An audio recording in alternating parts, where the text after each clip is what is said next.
Midi Info sur Al24 News, bienvenue pour cette édition. Voici les titres du journal. Le ministre des Affaires étrangères algérien à Niamey au Niger, Ahmed Attaf, porte un message du président Abdelmadjid Tebboune à son homologue nigérien Mohamed Bazoum. Coopération militaire entre Niamey et Alger, les deux pays optent pour la mise en place de patrouilles conjointes de surveillance frontalière.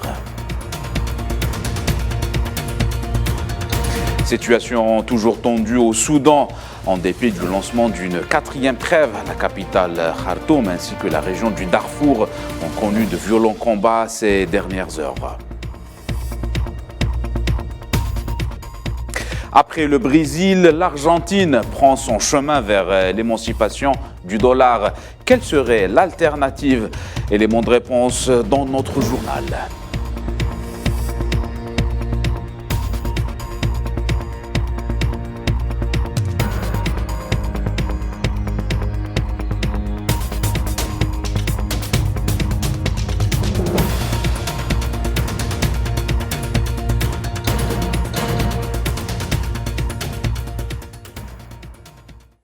Voilà pour les titres. Bonjour à tous. Le ministre des Affaires étrangères algérien Ahmed Attaf a été reçu à la capitale du Niger, Niamey, par le président Mohamed Bazoum dans le cadre d'une visite de travail.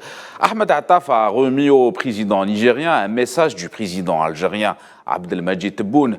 Il lui a transmis ses salutations fraternelles et son plein engagement à poursuivre le travail avec lui en vue de concrétiser leurs aspirations communes à raffermir les liens historiques entre l'Algérie et le Niger. Nous avons passé en revue les nombreuses dimensions de cette coopération et nous avons également échangé sur des problèmes politiques de préoccupation ou d'intérêt pour nos deux pays, en particulier la situation sécuritaire dans le Sahel, qui est une situation, comme chacun le sait, particulièrement dégradée. Il y a également la situation au Mali, la mise en œuvre de l'accord de paix, qui est également un sujet de préoccupation partagée pour le Niger et le Mali, parce que nous faisons tous les deux partie de la médiation internationale. Je crois pouvoir dire qu'une large convergence de vues s'est dégagée entre nous sur l'ensemble de ces sujets. Et dans le cadre de son déplacement, le ministre des Affaires étrangères algérien Ahmed Attaf a rencontré son homologue nigérien Assoumi Messaoudou. Les deux ministres se sont réunis en séance de travail qui a porté sur les perspectives prometteuses de développement des relations entre les deux pays. Outre la concertation et la coordination autour des questions régionales et internationales d'intérêt commun, les deux parties ont également convenu du programme des prochaines échéances bilatérales dans le cadre de la grande commission mixte du comité bilatéral frontalier et du conseil d'affaires algéro-nigérien. Coopération toujours dans le domaine militaire. Cette fois-ci, l'Algérie et le Niger ont décidé de renforcer leur sécurité au niveau des frontières. Le ministère algérien de la Défense a annoncé la mise en place de patrouilles frontalières militaires conjointes avec le Niger. Pour faire face aux menaces sécuritaires, après une rencontre entre le général de division Mohamed Ajroud, commandant de la 6e région militaire frontalière, et le général de brigade Ibrahim Issa Boulama, chef d'état-major adjoint des forces armées nigériennes au siège de la région à Tamanrasset en Algérie. Autre forme de coopération, cette fois-ci dans le domaine énergétique entre Alger et Damas. Le ministre algérien de l'énergie et des mines, Mohamed Arqab, a reçu le ministre syrien du pétrole et des ressources minérales, Firas Hassan Kadour. Les discussions ont principalement porté sur les moyens de renforcer la coopération entre les deux pays dans le domaine énergétique.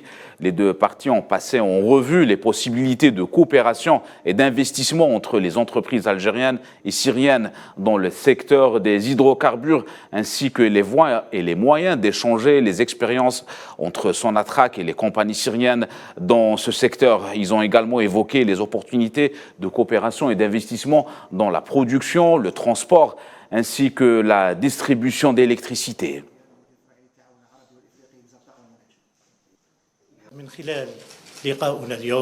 À travers notre rencontre aujourd'hui, nous avons abordé les voies et perspectives de coopération et partenariat entre l'Algérie et la Syrie dans plusieurs segments du secteur des hydrocarbures, de l'énergie et des mines, et ce pour promouvoir le partenariat bilatéral conformément aux relations historiques qui existent entre les deux pays. Ensemble, nous avons mis en place une feuille de route commune dans tous ces domaines.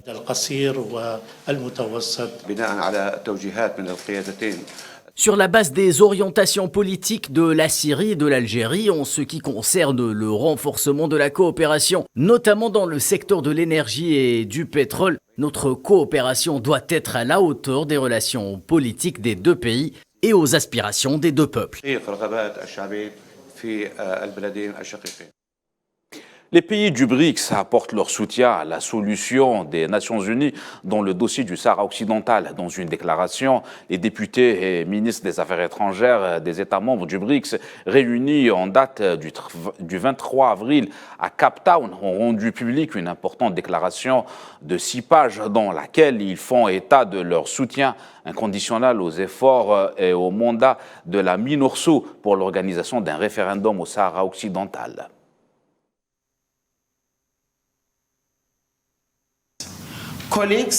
Les BRICS doivent donner la priorité à la paix régionale et continentale, ainsi qu'à la stabilité, la sécurité et le développement, car ce sont les composantes d'un ordre mondial bâti sur le droit international. De ce fait, nous devons soutenir une solution politique durable et acceptable en ce qui concerne le Sahara occidental, conformément aux décisions du Conseil de sécurité, et nous devons afficher notre plein soutien au mandat de la MINURSO pour l'organisation du référendum au Sahara occidental.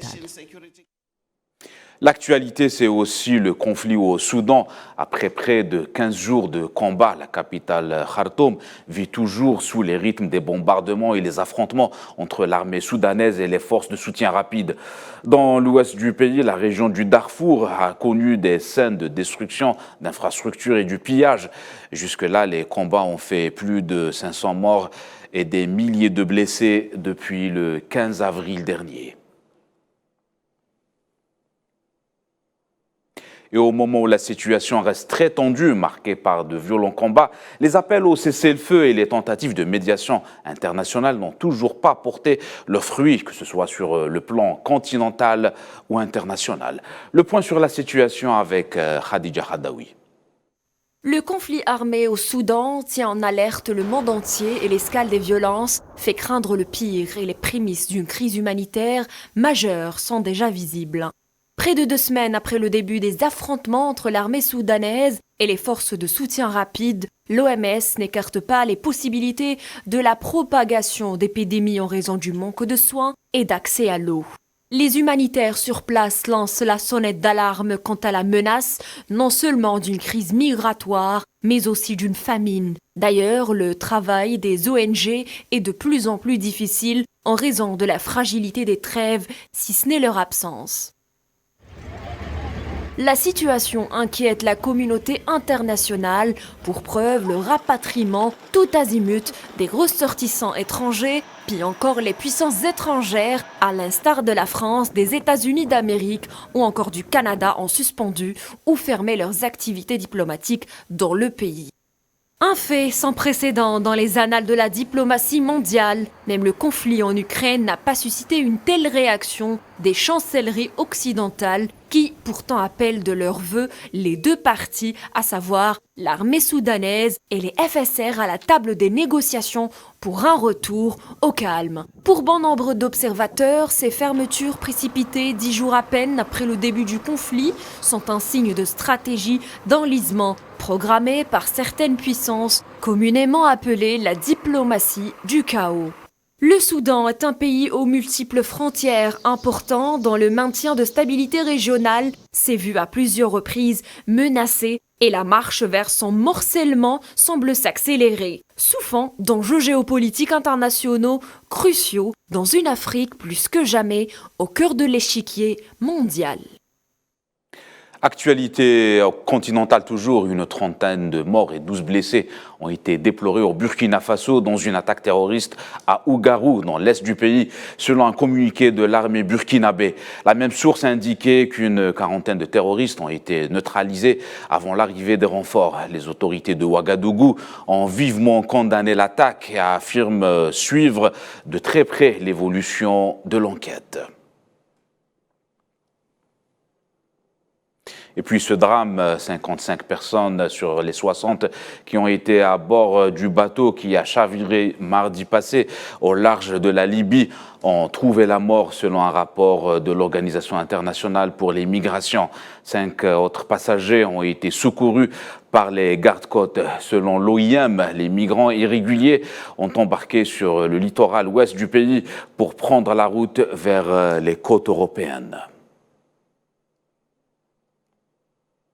On reste dans la région, le dossier de la production des phosphates et son transport au centre d'une réunion du Conseil de sécurité tunisien présidé par le président Kais Saïed. Plusieurs solutions ont été présentées et examinées pour établir le rythme de la production du phosphate et dépasser les niveaux enregistrés dans le passé. À cet égard, le chef de l'État tunisien a appelé à la nécessité d'adopter une approche globale dans ce secteur dynamique.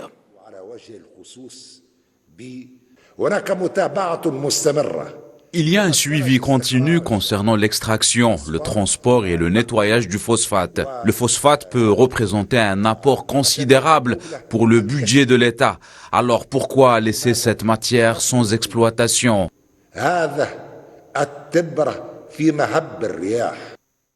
Les autorités ukrainiennes ont rapporté que dans la nuit de jeudi à vendredi, des frappes russes sur plusieurs villes d'Ukraine ont été enregistrées, faisant au moins 2 morts à Dnipro, dans le centre-est du pays, et provoquant l'activation de la défense anti-aérienne dans la capitale ukrainienne, Kiev. La municipalité de la capitale avait appelé plus tôt les habitants à rester dans les abris.